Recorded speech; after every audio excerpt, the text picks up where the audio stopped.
வீட்டுக்கு ஒருத்தனுக்கு வேலை உண்மையிலே கொடுப்பேன். உன் பிள்ளைய படிக்க வச்சிருவேன், மருத்துவம் கொடுத்துருவேன், தண்ணீர் கொடுத்துருவேன். 10,000 கொடுத்தனா நீ செலவு பண்ண முடியாது. செலவு பண்ணி காட்டு பார்ப்போம். ஏன்னா நானே வேளாண்மை செய்திருவேன். உனக்கு காய்கறி, அரிசி, பருப்பு, அதுக்கு பஞ்சம் இல்லை. கரும்பு நான் தந்துடுவேன், வாழை தந்துடுவேன், தென்னை தந்துடுவேன், தேங்காய் தந்துடுவேன், எண்ணெய் தந்துடுவேன். எல்லாமே என்கிட்ட இருக்கு, கவலைப்படாத. முல்லை, குறிஞ்சி, மருதம், நெய்தல், அங்காடி.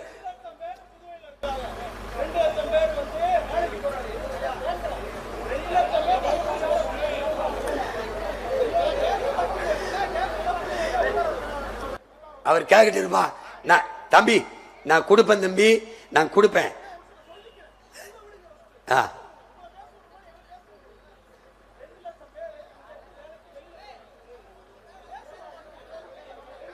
பேச விடுப்பா, பேச விடுப்பா. டேய் டேய் இதே மாதிரி, டேய் இதே மாதிரி ஸ்டாலின், விஜய் எல்லாம் வரும்போது கேட்கணும். என்னடா கேட்கணும், சொல்லு, பேச.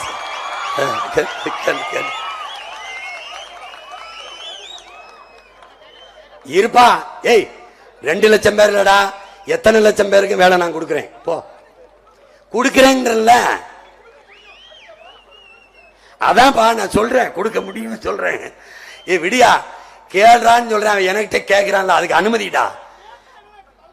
தப்பு தப்புடா. ஏ விடுங்கப்பா, அவனை கேட்க விடுப்பா. கேளுப்பா கேளுப்பா கேளுப்பா.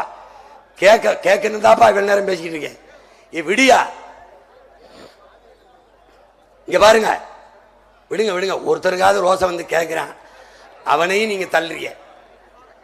இங்க பாருங்க, இங்க பாருங்க. அவர்கள் திராவிடர்கள், நாம் தமிழர்கள்.